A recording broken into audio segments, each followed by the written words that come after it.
सबसे पहले तो मैं शुक्रगुजार हूँ सिंध पुलिस से, डीआईजी ट्रेनिंग और आईजी सिंध साहब के कि उन्होंने ये प्रोग्राम अ, आपके लिए शुरू किया हुआ है। अ, आज का जो मेरा टॉपिक है वो तो है इंसानी हुकूक और पुलिसिंग। जाहिर है कि इंसानी हुकूक और पुलिसिंग ये इतना बड़ा सब्जेक्ट है। इस पे मेरा सिर्फ ये अ, तारीफ है कि अ, मैं सिंध पुलिस का जो करिकुलम डेवलपमेंट टीम है उसमें से मैंने एक प्रोटेक्टिंग ह्यूमन राइट्स का भी किताब बनाया था, जो आपका लोअर स्कूल और इंटरमीडिएट और अपर स्कूल में 100 मार्क्स का सब्जेक्ट इंट्रोड्यूस किया जाता है। और दूसरा मेरा किताब है कम्युनिटी पुलिसिंग का। तो कम्युनिटी पुलिसिंग भी 100 मार्क्स का आपके लोअर स्कूल में, इंटरमीडिएट में एंड उधर पड़े नीचे। सो उसमें इंट्रोड्यूस किया गया है। और तीसरा अभी जो मेरा बुक आ रहा है वो है capacity building of women police officials in Sindh. तो उम्मीद है कि अभी जितना मेरा टाइम होगा, अब वो क्योंकि क्वेश्चन आंसर आप ज़्यादातर वर्चुअली फिजिकली दूर हैं, मगर फिर भी मैं कोशिश करता हूं कि मोनोलॉग ना हो और आपसे चीज़ों को हम डिस्कस करते रहें। तो जब भी हम पुलिसिंग की बात करते हैं तो ये बड़ा डिफिकल्ट सब्जेक्ट है कि लोग कहते हैं कि सर पुलिस और ह्यूमन राइट्स तो अ, दो अपोजिट साइड्स हैं एक क्वाइन की। कि एक एक साइड पे आप पुलिस से तवक्को कर रहे हैं कि वो ह्यूमन राइट्स की बात करें, और दूसरी साइड पे आप बात कर रहे हैं कि वो पुलिसिंग अच्छी करें। तो जब पुलिसिंग की माना होती है तो इसका मतलब है कि सिक्योरिटी होती है। तो ये एक बड़ा परसेप्शन है मुआशरे में कि पुलिसिंग और ह्यूमन राइट्स दोनों चीजें इकट्ठे नहीं चल सकती। मगर यही तो एक परसेप्शन है जो हमें दूर करना है। बुनियादी तौर पे इसमें कोई शक नहीं है कि मुआशरे में जितने भी डेमोक्रेटिक मुआशरे होते हैं तो उसमें पुलिसिंग जो होती है उसमें कम्युनिटी की इनपुट होती है, कम्युनिटी की कोऑपरेशन होती है। तो कम्युनिटी की कंसेंट और कोऑपरेशन वो तमाम ज़रूरी होती है। मगर क्योंकि हमने देखा है कि हमारा जो पुराना पुलिस एक्ट था 1861 का, वो तो उस दौर में आया, वो उस तनाज़ुर में आया जब अंग्रेज़ों के खिलाफ इस बड़े सगीर में वॉर ऑफ इंडिपेंडेंस हुई, और अंग्रेज़ उसको वॉर ऑफ म्यूटनी कहते हैं। तो जब 1857 में ये वॉर ऑफ इंडिपेंडेंस से बड़े सगीर में शुरू हुई, तो अंग्रेज़ों ने ये तय किया कि उधर से ब्रिटिश एम्पायर अपने जो कॉलोनाइज मुल्क हैं, जिसमें उस वक्त यूनाइटेड इंडिया थी, जिसमें पाकिस्तान भी आज का शामिल है, तो उसको कैसे कंट्रोल किया जाए। तो आपने देखा कि 1861 का जो पुलिस एक्ट आया, 1861 वाला, तो उसमें ज्यादातर जो फोकस था कि सिक्योरिटी को और ऑर्डर को कैसे मेंटेन करना है। तो उसमें लिहाजा जो अवाम की कंसेंट की बात की गई या कोऑपरेशन की बात करें, वो जो पहलू थे वो मिसिंग थे। क्योंकि उस वक्त बरतानिया जो है ना, आयरलैंड में भी उस वक्त रेबेलियन और वहाँ भी बगावत की चीज़ें होती थी। तो वहाँ भी उन्होंने आयरिश एक कॉन्स्टिबुलरी जो मॉडल था उसके बुनियाद पे उन्होंने यहाँ जो पाकिस्तान में बर सगीर में 1861 का जो पुलिस एक्ट था, तो उसको भी उन्होंने ऑर्डर ओरिएंटेड रखा और लॉ एंड ऑर्डर मेंटेन करने के लिए रखा। बाकी उनका भी कंसेंट और कोऑपरेशन का पहलू नहीं था। जहां तक बात आती है कि आज के डेमोक्रेटिक दौर में जब हम बात करते हैं कि इफेक्टिव पुलिसिंग होनी चाहिए और लॉफुल पुलिसिंग होनी चाहिए। एंड ऐसी पुलिसिंग होनी चाहिए जो ह्यूमेन हो और जो रेस्पेक्ट करे ह्यूमन राइट्स को। तो लिहाजा हम देखते हैं कि आपके सिलेबस में आज नहीं बल्कि आज से 10 साल पहले सिंध हुकूमत ने उस वक्त हमने जो ह्यूमन राइट्स का जो मॉड्यूल था 100 मार्क्स का वो उसमें इंट्रोड्यूस किया था। अब बात आ रही है कि क्या सिक्योरिटी एक पहलू है और ह्यूमन राइट्स दूसरा पहलू है। मुआशरे में पुलिस की बहुत सी चैलेंजेस हैं। पुलिस के लिए ये भी बड़ी चैलेंजेस है। अगर कहीं अर्बन एरियाज हैं तो स्ट्रीट क्राइम है, व्हीकल्स की लिफ्टिंग है। कराची है तो वहाँ क्राउड मैनेजमेंट का इशू है। अगर नॉर्थ सिंध है तो आप देखेंगे कि कश्मीर हो, शिकारपुर हो, घोटकी हो, वहाँ डकैट्स की जो कच्चे में रिवराइन एरियाज हैं उसकी पुलिसिंग का इशू है।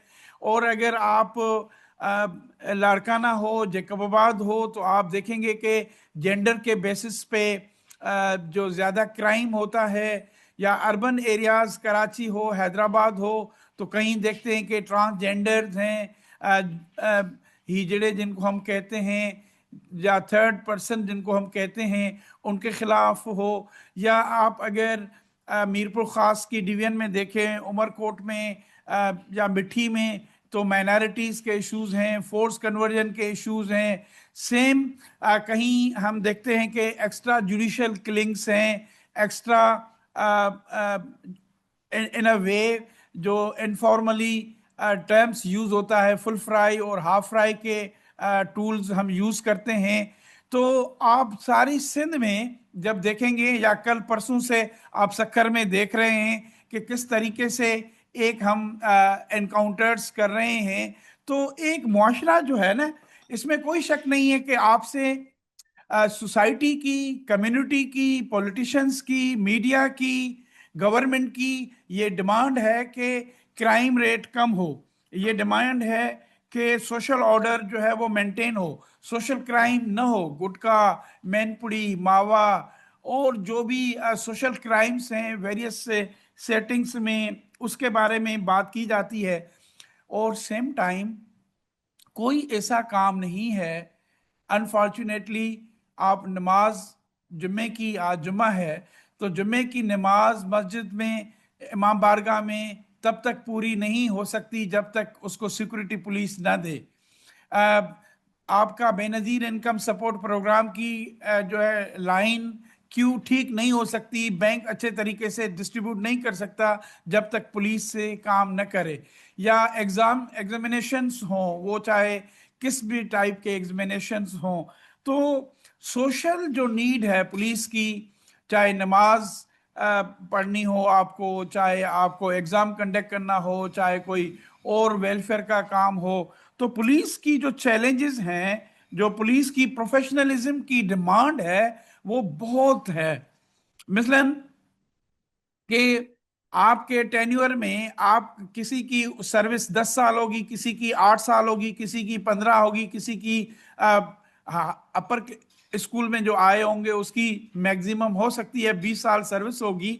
तो अपनी सर्विस में आप में से एवरेजली कोई 5 साल में आपने लाइव एम्यूनेशन चलाया होगा, गोली चलाई होगी या एनकाउंटर हुआ होगा। बाकी तो डेली बेसिस पे जो मैंने अभी आपसे बातें की कि डेली बेसिस पे अगर आप ट्रैफिक को मैनेज कर रहे हैं तो डेली बेसिस पे आपको आवाम का साथ सामना है। डेली बेसिस पे आपको सोशल ऑर्डर, सोशल इश्यूज, आपको अगर बिजली बंद है, गैस नहीं है, पानी नहीं है तो धरने आपको देने, जो लोग दे रहे हैं उनको आप मैनेज कर रहे हैं। तो पुलिस की चैलेंजेस इतनी बढ़ गई हैं।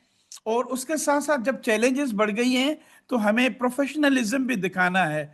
और जब हम प्रोफेशनलिज्म की बात करते हैं तो उसमें जाहिर है कि हमें पहले इल्म तो होना चाहिए ना, नॉलेज होनी चाहिए। फिर नॉलेज जब आती है तो फिर उससे तालीम की, उस जानकारी की, उन मालूमात जे बुनियाद ते असांजा स्किल डेवलप थींदा आहिनि। ऐं जॾहिं असां स्किल डेवलप थींदा आहिनि त पोइ असांजो बिहेवियर ऐं असांजो एटीट्यूड जेको हूंदो आहे उहो रवैयो ठीकु थींदो आहे। असां केतिरा बि किताब, जीअं मां तव्हांखे ॿुधायुमि त हीउ मुंहिंजो किताबु आहे प्रोटेक्टिंग ह्यूमन राइट्स, या ही कम्युनिटी पुलिसिंग जो किताबु आहे, या ही जनरली मूं नेशनल पुलिस एकेडमी में नीपा में पढ़ाईंदो आहियां अंडरस्टैंडिंग पुलिसिंग, या ही पुलिसिंग एंड ह्यूमन राइट्स आहे जुडिशरी में मूं पढ़ाईंदो आहियां। त ही केतिरा बि किताब हुजनि, पर असांजो जेको वॾो मुंशी आहे, असांजो जेको ड्यूटी ऑफिसर आहे, असांजो जेको इन्वेस्टिगेशन ऑफिसर आहे, असांजो जेको सुपरवाइज़री ऑफिसर आहे, उनखे अक्सर करे नॉलेज ई कान्हे। हाणे नॉलेज, इहा जेका ॼाण आहे, इहा जेका नॉलेज आहे, उहा पहिरियां असां वटि अक्सर करे पुलिस ऑफिसर खे थाणे जी लेवल ते उनखे पुलिस एक्ट जी, पुलिस रूल्स जी, वधि में वधि PPC जी, CRPC जी, इहा बि उन दौर जा जेके पुराणा पुलिस ऑफिसर्स हूंदा हुआ, जिन खे CRPC जी, PPC जी, पुलिस रूल जी, पुलिस प्रैक्टिकल वर्किंग जी उहा सॼी ॼाण हूंदी हुई। हाणे अनफॉर्चुनेटली दौर इहो अची वियो आहे त पुलिस एज़ अ फंक्शन तमामु वॾो आहे, पुलिसिंग तमामु वॾी आहे। छो त मां तव्हांखे हिकिड़ी ॻाल्हि इहा ॿुधायां त पुलिस लॉ एनफोर्समेंट एजेंसीज़ खां डिफरेंट आहे। लॉ एनफोर्समेंट एजेंसीज़ जो मतिलबु इहो हूंदो आहे त लॉ एनफोर्समेंट एजेंसीज़ जो मतिलबु इहो हूंदो आहे त कहिड़ो बि अहिड़ो इदारो जेको अरेस्ट एंड डिटेंशन जा पावर्स एक्सरसाइज करे, यानी कस्टम ऑफिशियल बि लॉ एनफोर्समेंट एजेंसी थी सघे थो, बॉर्डर वारो बि थी सघे थो, एक्साइज टैक्सेशन वारो बि थी सघे थो, पुलिस बि आहे। पर पुलिस खे तमामु ब्रॉडर फंक्शन्स आहिनि, यानी जेके पुलिस जा तमामु ब्रॉडर फंक्शन्स आहिनि। छो त police prevention and detection of crime भी करे, police maintenance of public order भी करे, ऐं पुलिस के जेको आहे न provision of the assistance to the public भी करे। जेको मुंहिंजो अॼु जे लेक्चर जो मेन फोकस इहो हूंदो त 1861 वारो कानून सिर्फ़ तव्हांजो मेंटेनेंस ऑफ पब्लिक ऑर्डर ते घणो फोकस हुयो, या prevention and detection of crime ते हुयो। उनजो जेको टियों पिलर हुयो, उनजो जेको उसका जो थर्ड पिलर था, वो जो provision of assistance to the public था, वो मिसिंग था। क्योंकि उस वक्त अंग्रेज को वहां हजारों किलोमीटर दूर बैठ के ऐसी पुलिस फोर्स बनानी थी जो ऑर्डर के जोर पे चले और लोगों के कंसेंट और कोऑपरेशन ना ले। तो आपने देखा कि 1861 से लेके जब पाकिस्तान हुआ और पाकिस्तान आज़ाद होने के बाद अभी तक की कोई 26 पुलिस कमीशंस बैठी, और उन 26 पुलिस कमीशंस ने, कमेटीज ने ये चीज़ नीड महसूस की कि पुलिसिंग के काम में ह्यूमन राइट्स या असिस्टेंस टू द पब्लिक को कैसे इनकारपोरेट करें। तो आपने देखा कि 2002 में जो पुलिस ऑर्डर 2002 आया, पहली बार उसने ये जो थर्ड पिलर है पुलिसिंग की फंक्शन का, जिसमें असिस्टेंस ऑफ द पब्लिक या प्रोविजन ऑफ द पब्लिक, उसको डाला। और ये हमने फिर देखा कि 18वीं तरमीम के बाद जब ये पुलिस प्रोविंशियल सब्जेक्ट पहले भी थी और अभी भी है, तो फिर सिंध में रिवाइवल ऑफ पुलिस एक्ट 2019 आया और उसने पुलिस ऑर्डर 2002 को रिपील किया। तो एक तो पहले बात आप सारे पार्टिसिपेंट्स को ये समझना चाहिए कि पुलिस के काम के 3 पिलर्स हैं। एक, prevention and detection of crime, 2, maintenance of public order, तीसरा, provision of assistance to the public. अब हम देखते हैं कि जो सोसाइटी में चैलेंजेस थी पुलिस को, जिसमें क्राइम था, जिसमें सोशल डिसऑर्डर था, जिसमें इवन पुलिस वाले को अपनी लाइफ का थ्रेट्स था, अपनी ड्यूटी जब वो सरअंजाम दे रहा है तो उसकी राइट टू लाइफ है, उसकी वर्क प्लेस के इश्यूज थे। तो हमने देखा पुलिस की बड़ी चैलेंजेस है। तो उस चैलेंजेस को दूर करने के लिए अक्सर करके हमारे थाने पे पुलिस एक्ट की 3 चीजें थी: जुरिस्डिक्शन, एसएचओ और सुप्रीडेंस। क्योंकि पुलिस एक्ट में सुप्रीडेंट ऑफ पुलिस, जो पुलिस की सुपरिंटेंडेंट करता था, और स्टेशन हाउस ऑफिसर, और जुरिस्डिक्शन। और उसमें हमने जो चीजें की थी, cognizable, non cognizable, bailable, non bailable, compoundable, non compoundable, ये जो 3 चीजें जिस तरीके से हमने डिवाइड किया था, और ये बुनियादी तौर पे हमारे बड़े सगीर में जो अंग्रेज बहादुर ने कानून बनाया, ये उनके अपने मुल्क के लिए ये कानून नहीं था। उधर जो मैंने कहा कि पुलिस का जो मकसद था, उधर पुलिस तो कंसेंट के साथ थी, उधर पुलिस तो कोऑपरेशन के साथ थी, उधर पुलिस का मतलब था कि जो civil policing is a social process था, जिसमें वो सिविल सोसाइटी के साथ, पब्लिक के साथ काम करते थे। तो इसलिए ही रॉबर्ट पील, जो 1829 में जिसने मॉडर्न पुलिसिंग का बरतानिया में बुनियाद रखा, तो उसने कहा कि police is public and public is police. तो 1829 में अंग्रेज हुक्मरान ने अपने मुल्क के लिए, तो उन्होंने पुलिस का बुनियाद पब्लिक और पुलिस को एक सोशल प्रोसेस के साथ लिंक किया। मगर कॉलोनीज में हजारों किलोमीटर दूर उसने पुलिस के पावर्स आर्बिट्रेरली इधर सुप्रीडेंट को, मैजिस्ट्रेट को, और उधर जो रूलिंग एलीट थी उसको उन्होंने दे दिया कि अगर रात को एसपी बैठता था, डीसी बैठता था, या उधर इलाका का पॉलिटिशियन, तो एमपीओ के तहत भी उसको लॉक करते थे, या किसी को उठाना था, या किसी को और चीजें करनी थी। तो लिहाजा ये जो एलिमेंट हुआ, 26 पुलिस कमीशंस बैठी, तो अनफॉर्चुनेटली उन्होंने पुलिस की जो चैलेंजेस थी पुलिस को, कि police underfed, police undertrained, और पुलिस अंडर पेड, पुलिस की रिक्रूटमेंट से लेके, ट्रेनिंग से लेके, उनकी सर्विस कंडीशन से लेके, ये सारी निगलेक्टेड चीजें की गई, चाहे सिविलियन हुकूमत या मिलिट्री लेड हुकूमतें थी। तो ये एक मैं आपको बैकग्राउंड ये दे रहा हूं कि जब हम पुलिसिंग एंड ह्यूमन राइट्स की बात करते हैं, तो आप कहते होंगे सर आप तो नो डाउट मैं पुलिस प्रैक्टिशनर नहीं हूं, आपको थाने का एक्सपीरियंस है, आपको पेट्रोलिंग का एक्सपीरियंस है, आपको ड्यूटी का एक्सपीरियंस है, और मैं ये कहता हूं कि पुलिस के मसाइल उन लोगों को पता चलेगा जिसके रिश्तेदार या जिसके घर में कोई पुलिस वाला होगा, उसको पता होगा कि पुलिस के रियल इश्यूज क्या हैं। वरना मैं एज ए एकेडमिक, मैं एज ए पुलिस का एजुकेटर, नो डाउट मेरा एक पुलिस के साथ 30 साल का तजुर्बा है। मैंने शिकारपुर से अगर ऑनर किलिंग के बारे में और ह्यूमन राइट्स पे, वुमेन राइट्स पे शुरू किया, और फिर सिलेबस, और फिर पढ़ाना, और फिर ये सारी चीज़ें।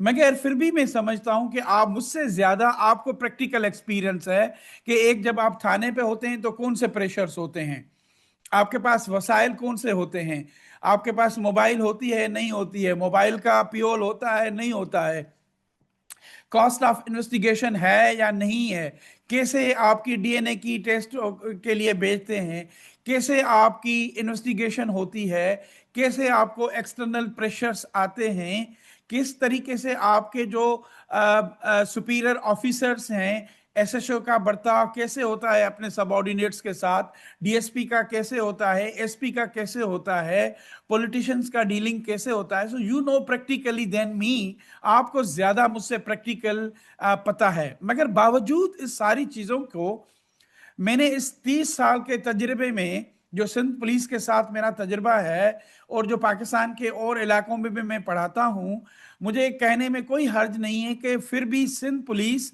वाहिद वो पुलिस है पाकिस्तान की जहां ह्यूमन राइट्स की अवेयरनेस है, ह्यूमन राइट्स का सिस्टम है, ह्यूमन राइट्स के इश्यूज पे सेंसिटिव हैं। हाँ, अलबत्ता कभी कभी आज के दौर में प्रेशर्स इतने आते हैं, कभी कभी हम हाफ फ्राई पे और फुल फ्राई पे चले जाते हैं, क्योंकि हमें रिजल्ट दिखाना पड़ता है। हम स्पेशल टीम्स बनाते हैं, हम मावराए अदालत चीजें करते हैं। बट मैं आपको बात बताऊं कि पुलिसिंग का मतलब होता है ensuring the compliance of the law. Policing means ensuring the compliance with the law. अगर आप being a law enforcer law को ब्रेक करेंगे तो how we can do these things, तो हमारा काम पुलिस का लॉ को इंश्योर करना है, लॉ को अप्लाई करना है। तो पुलिस और ह्यूमन राइट्स दो डिफरेंट टर्म्स तो हो सकते हैं मगर एक दूसरे के साथ जुड़े हुए हैं। ये ॿई लफ़्ज़ गॾियल आहिनि।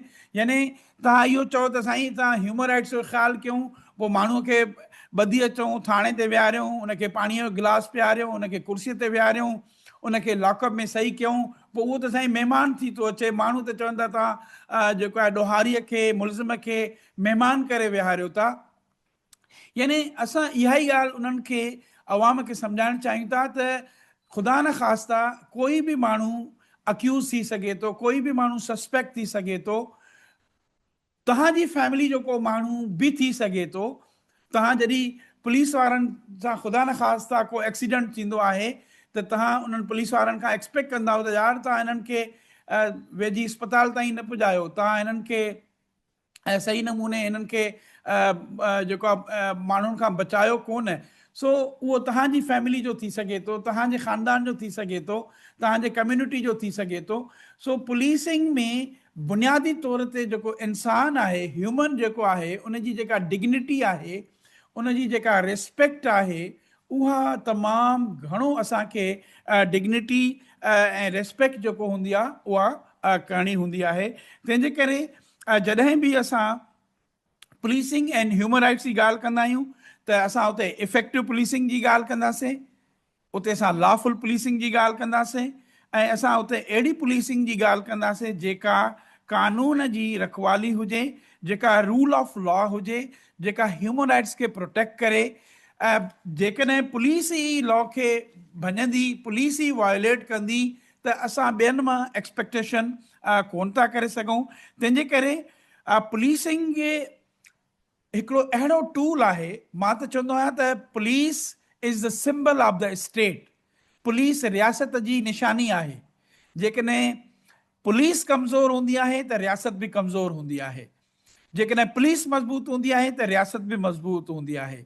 ऐं तव्हां ॾिठो हूंदो आहे त चाहे सिविलियन हुकूमत हुजे या मिलिट्री हुकूमत हुजे, हू स्ट्रीट में पंहिंजी जेका रिट ऑफ लॉ खे क़ाइमु करण जे लाइ police is the only means जंहिंजे थ्रू हू पंहिंजी रिट खे गवर्नमेंट जेका आहे उहा फुलफिल कंदी आहे।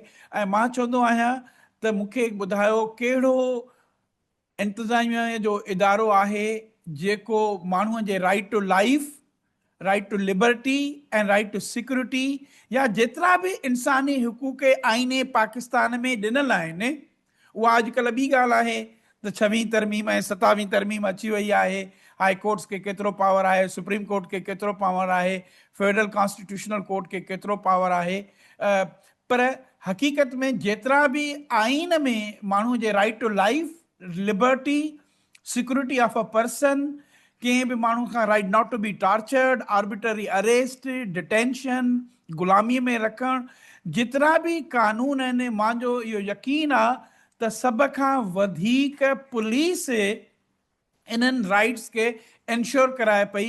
ॿियो कोई बि अहिड़ो इदारो कोन्हे जेको कॉन्स्टिट्यूशनल राइट्स खे वधीक इंश्योर कराए। भली एजुकेशन हुजे, उहा राइट टू एजुकेशन ते कंदी, का हेल्थ डिपार्टमेंट हूंदी, का ॿी डिपार्टमेंट हूंदी, पर पुलिस ॾींहं राति 24 कलाक पुलिस हूंदी आहे त अवाम सुम्ही सघंदो आहे, अवाम रोडनि ते घुमी सघंदो आहे, कहिड़ी बि आहे डिटरेंस हूंदी आहे। ऐं पुलिस ई माण्हुनि जी जान माल हिफ़ाज़त जो तहफ़ुज़ कंदी आहे। ऐं इहा ई रियासत आहे। चवंदा आहिनि त रियासत जो कमु कहिड़ो आहे? रियासत जो कमु आहे माण्हुनि जी जान माल जो तहफ़ुज़ करणु। ऐं इहो जेके बि कॉन्स्टिट्यूशनल राइट्स आहिनि, मुंहिंजो बिलीफ आहे त आईने पाकिस्तान में असांजी पुलिस जेका आहे फोर फ्रंट ऐं लीडिंग इदारो आहे। ऐं तंहिंजे करे मां तव्हांखे ॿुधायां त हीउ जेको किताबु असां लिखियोसीं न्याय सिद्दीकी साहब सां मां गॾु, प्रोटेक्टिंग ह्यूमन राइट्स, इन जो मतिलबु इहो हो त असांजो पुलिस वारो जेको आए ॾींहुं कोर्ट में बीठो आहे, जेको 3-3 कलाक बीहे थो, जेको मैजिस्ट्रेट खां वठी एडिशनल सेशन जज खां वठी सेशन जज खां वठी हाई कोर्ट ताईं बीहे थो, असांजे उन पुलिस वारे खे पंहिंजे कॉन्स्टिट्यूशन जे राइट्स जी ख़बर कोन हूंदी। नॉर्मली घणो करे उहो पुलिस एक्ट पढ़ंदो हो, पुलिस रूल्स पढ़ंदो हो, CRPC पढ़ंदो हुयो या PPC जा प्रोविजन्स उनखे पढ़ंदा हुया। बल्कि आईने पाकिस्तान में जेके उहे शिक आहिनि, मिसलन तव्हां जेकॾहिं PPC जो सेक्शन 300 आहे, 302 आहे, 318 आहे, 324 आहे, त राइट टू लाइफ आहे, त इहो तव्हां ॾिसंदो त आइन जो आर्टिकल 9 आहे। ऐं इहो आइन जो आर्टिकल 9 पुलिस वाहिद इदारो आहे जेको वधि में वधि सेफ गार्ड करे पियो। सो अॼु जी जेका मां तव्हांखे ॻाल्हि पियो ॿुधायां त पुलिसिंग एंड ह्यूमन राइट्स इहे ॿई इंटर रिलेटेड आहिनि, इहे ॿई ॻंढियल आहिनि, ॿई जुड़ियल आहिनि। पुलिस ह्यूमन राइट्स खां परे न आहे ऐं ह्यूमन राइट्स पुलिस खां परे न आहे। इन जे करे आईने पाकिस्तान जा जेतिरा बि आर्टिकल्स हुया, जंहिंमें असां हिन किताब में कोशिश कई आहे त जेतिरा बि PPC जा प्रोविजन्स आहिनि, पुलिस एक्ट जा ऐं पुलिस रूल्स जा, उन्हनि खे असां हिननि इंसानी हक़नि जे आर्टिकल सां जोड़ियऊं, त जीअं असांजे हिकिड़े पुलिस वारे खे इहा ख़बर पए त केॾी महिल बि अरेस्ट करणी आहे, जेॾी महिल बि डिटेन करिणो आहे, त आर्टिकल 10 आइन जो छा थो चवे त आर्बिटरी अरेस्ट एंड डिटेंशन नाहे करणी। जेकॾहिं थियो बि आहे त 24 कलाकनि में उनखे नियरेस्ट मैजिस्ट्रेट वटि रखिणो आहे, या कंहिंखे हफ्से बेजा में नाहे रखिणो, हेबियस कार्पस में या इलीगल डिटेंशन में या इनकम्युनिकेडो में नाहे रखिणो। त जीअं मां तव्हांखे ॿुधायमि त आर्टिकल 9 आहे। अहिड़े तरीक़े सां तव्हांखे ख़बर आहे त पुलिस जे रूल्स में तव्हां बग़ैर अरेस्ट वारंट जे तव्हां कंहिंखे अरेस्ट नथा करे सघो, कंहिंखे सर्च नथा करे सघो। त आर्बिटरी अरेस्ट ऐं जेका डिटेंशन आहे उहा सेफ गार्ड आहे आर्टिकल 10 में। अहिड़े तरीक़े सां असांजे मुल्क में असां चऊं था त फोर्स लेबर या ग़ुलामी या बॉन्डेड लेबर कोन्हे, त तव्हां ॾिसंदो त PPC जो 369 खां वठी 374 ताईं जेके प्रोविजन्स आहिनि, slavery, slave trade, human trafficking, ऐं अहिड़े तरीक़े सां साॻे तरीक़े सां तव्हां पुलिस में उहो जॾहिं इलीगल कन्फाइनमेंट ऐं इलीगल रेस्ट्रेंट जा सेक्शन हणंदा आहियो, 339 खां वठी 344 जा सेक्शन्स हणंदा आहियो। सो तव्हां आइन खे पहिरीं नॉलेज जो जेको मुंहिंजो मेन मक़सदु आहे त पुलिस खे नॉलेज हुजे। उहा छाजी नॉलेज हुजे?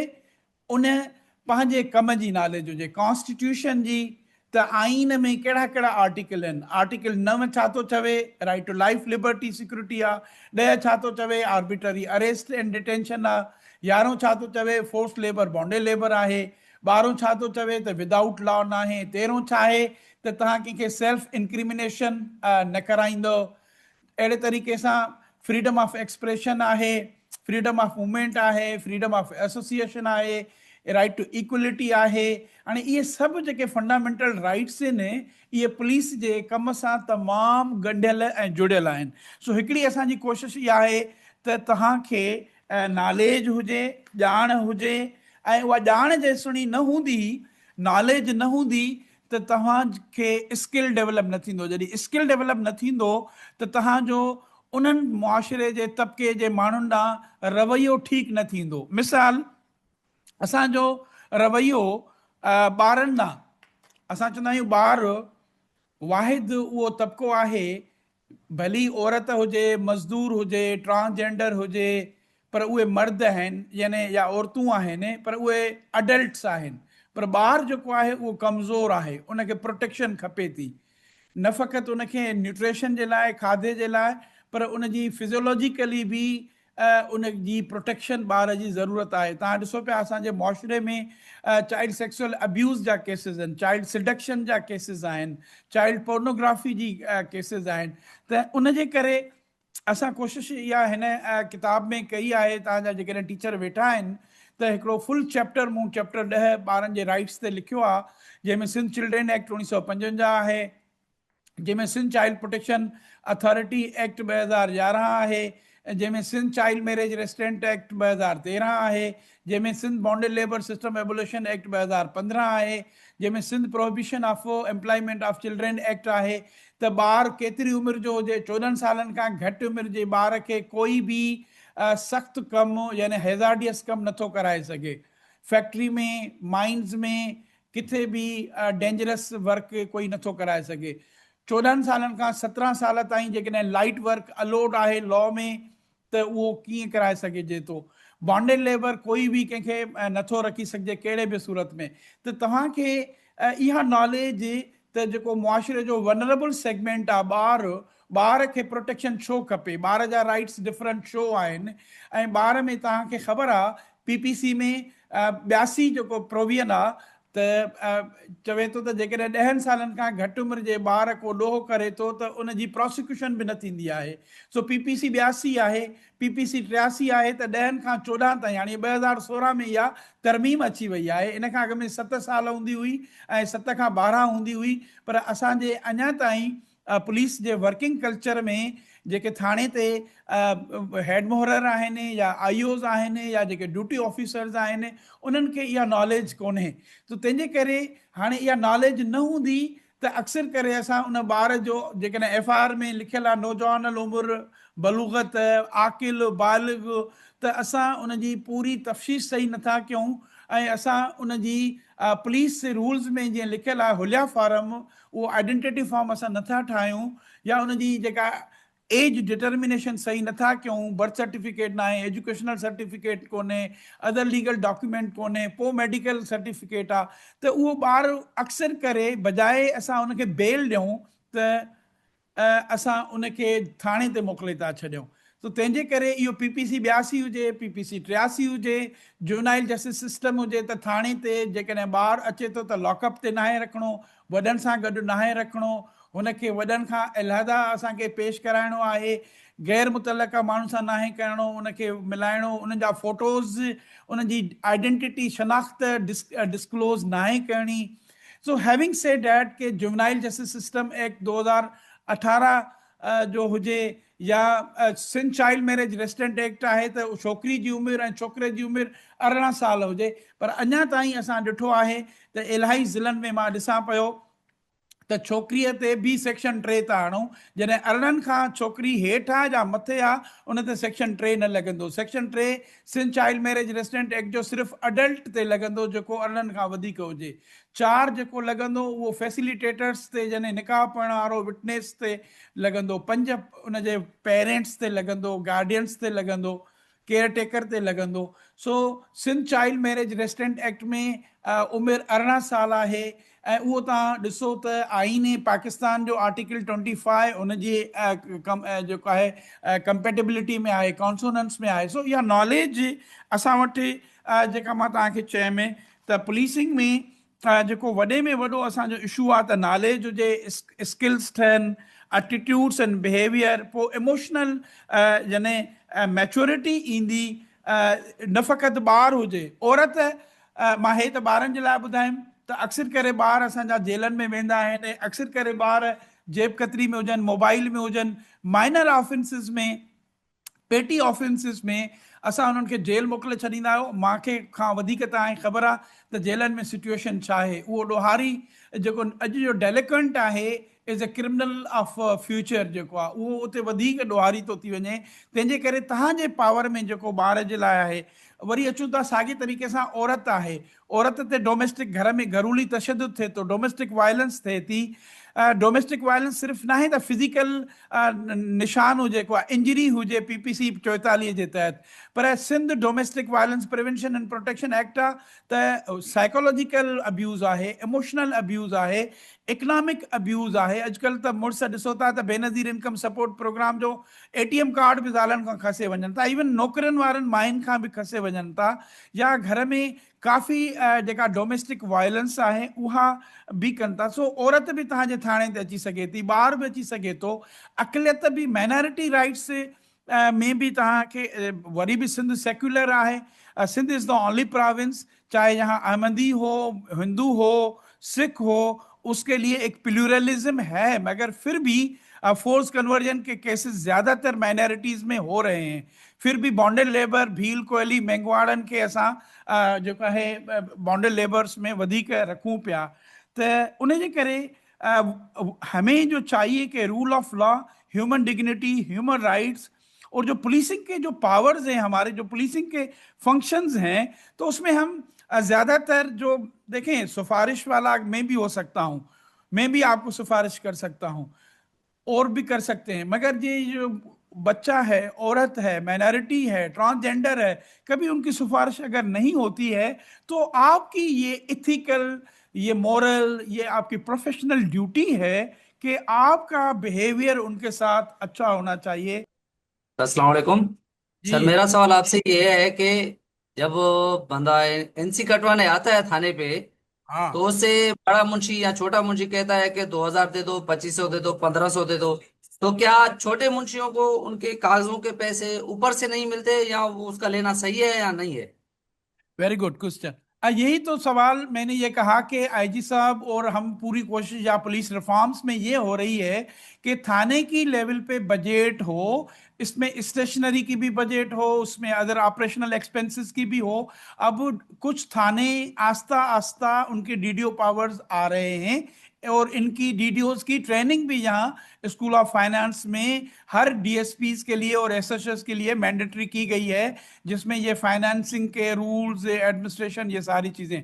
रही बात दूसरी आप वाली बात, जो मेन प्रॉब्लम है एनसी का, मैंने आपसे पहले ये बोला कि अभी तक के जब तक ये नॉन कॉग्निजेबल और कॉग्निजेबल को खत्म नहीं करेंगे ना, ये चीज हम लोग करते रहेंगे, तो नॉन कॉग्निजेबल और कॉग्निजेबल में बहाना आता है, और एक एक्सक्यूज आता है। सारी दुनिया में बाहर की पुलिसिंग में इंसिडेंट रिपोर्ट होती है, बाहर की दुनिया में इंसिडेंट रिपोर्ट होती है, उधर नॉन कॉग्निजेबल और कॉग्निजेबल नहीं होती है, उधर बेलेबल नॉन अवेलेबल नहीं होता है। तो ये आपका कसूर नहीं है, ये लॉ रिफॉर्म्स का कसूर है। ये जो 27वीं तरमीम जिन्होंने कल की है ना, इनको पता होना चाहिए कि आवाम के मसाइल ये हैं, और ये 27वीं तरमीम के ये इशू नहीं है।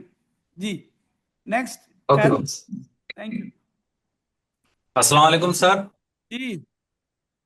सर, मेरा आपसे सवाल ये है कि यहाँ पे जो हम कानून सीख रहे हैं और पढ़ रहे हैं, ठीक है, तो इस कानून के मुताबिक ना हम थानों में ना ये कानून देख रहे, ना हमारे माशरे में ये कानून, इस कानून पर ना हम अमल कर रहे हैं, और हम हैं एक कांस्टेबल। तो कांस्टेबल की थाने में मतलब क्यों कोई वैल्यू ही नहीं होती, ना हमें को वो इज्जत देते कांस्टेबल वाली, हमें मतलब हमें कुछ समझा भी नहीं जाता। Very good. बेटा, मैं यही कह रहा हूं, मैं तो पुलिस ऑफिशियल्स कहता हूं। मैं लफ्ज जब यूज करता हूं ना अपने किताबों में और डिस्कशंस में, मैं पुलिस के कांस्टेबल को कांस्टेबल नहीं कहता, मैं पुलिस ऑफिशियल्स कहता हूं। इवन ऑफिसर्स की और कांस्टेबल की डिस्टिंक्शन को खत्म करने के लिए वर्ड है पुलिस ऑफिशियल्स। एक तो ये है। दूसरा, हाँ, हायरार्की हमारे यहाँ सीओपी ये है, करंट ऑपरेशनल प्रोसीजर्स ये हैं कि सर्टेन पुलिसिंग के पावर्स जो हैं वो डिवीजन है, कि वो एसएचओ एक्सरसाइज कर सकता है, वो आईओ एक्सरसाइज करता है, वो सुपरवाइजरी। तो यही तो मैंने रोना रोआ अभी कि 85% पुलिस ऑफिशियल्स हमारे नीचे से लेके सब इंस्पेक्टर तक लोग हैं, तो उनकी से नहीं है, वो एम्पावर्ड नहीं है, वो ट्रेन नहीं है। ज्यादातर मैं इसलिए ज्यादा पुलिस की नफरी का हामी नहीं हूं, मैं ज्यादा थानों का हामी नहीं हूं। मैं उनकी क्वालिटी का, मैं उनकी ट्रेनिंग का, मैं उनकी एम्पावरमेंट का हूं, ताकि वो इफेक्टिवली लॉफुली कर सकें, बजाय कि वो रन ऑफ मिल हो और सिर्फ वीआईपी सिक्योरिटीज के लिए, ड्यूटीज के लिए नहीं होने चाहिए। सर, अस्सलाम वालेकुम। जी, वसलाम। आई एम डिस्ट्रिक्ट फ्रॉम खास। सर, मेरा सवाल आपसे ये है कि whenever we are performing our duties in our district, so at that time क्या होता है कि हमारे जो ऑफिसर्स होते हैं हमें ट्रीट करते हैं सख्ती के साथ, और हम पर प्रेशराइज होता है जब भी हम किसी वीवीआईपी की ड्यूटी में होते हैं या किसी भी जो है ट्रैफिक की ड्यूटी में होते हैं, तो अपने फराइज जो है वो सर अंजाम दे रहे होते हैं। तो आवाम हमसे ये एक्सपेक्ट कर रही होती है कि हम उनके साथ जो है अपना रवैया जो है वो नरमी वाला इख्तियार करें, अच्छे अंदाज से इख्तियार करें, उनके साथ जो है वो नरमी के साथ पेश आए। मगर जब हमारे ऑफिसर्स जो है वो हमसे सख्ती से पेश आते हैं और हम पर प्रेशराइज करते हैं और उनका रवैया जो है वो हमारे साथ हार्ड होता है, तो फिर हम आवाम के साथ कैसे जो है अपना रवैया जो है वो नरमी वाला इख्तियार कर सकते हैं सर? ठीक है। देखें, सारी दुनिया में एक इंडिविजुअल रिस्पॉन्सिबिलिटी का कॉन्सेप्ट है कि कोई भी इंडिविजुअल रिस्पॉन्सिबिलिटी, चाहे सिविल हो या क्रिमिनल हो, चाहे ड्यूरिंग ड्यूटी हो। ये तो अभी बदनसीबी हमारे मुल्क की, कल 27वीं 27th अमेंडमेंट में आपने तो इम्यूनिटी दे दिया है प्रेसिडेंट को आफ्टर रिटायरमेंट भी। तो सारी दुनिया में इवन हिटलर के भी जनरल्स ने जो जो काम किया, जहां हमारे यहाँ आपको सुपीरियर्स आपको कहते हैं कि इसको मार दो, इसका हाफ फ्राई करो, इसका फुल फ्राई करो, तो orders of the superior is not an excuse. वो एक्सक्यूज नहीं हो सकता कि सुपीरियर का ऑर्डर था।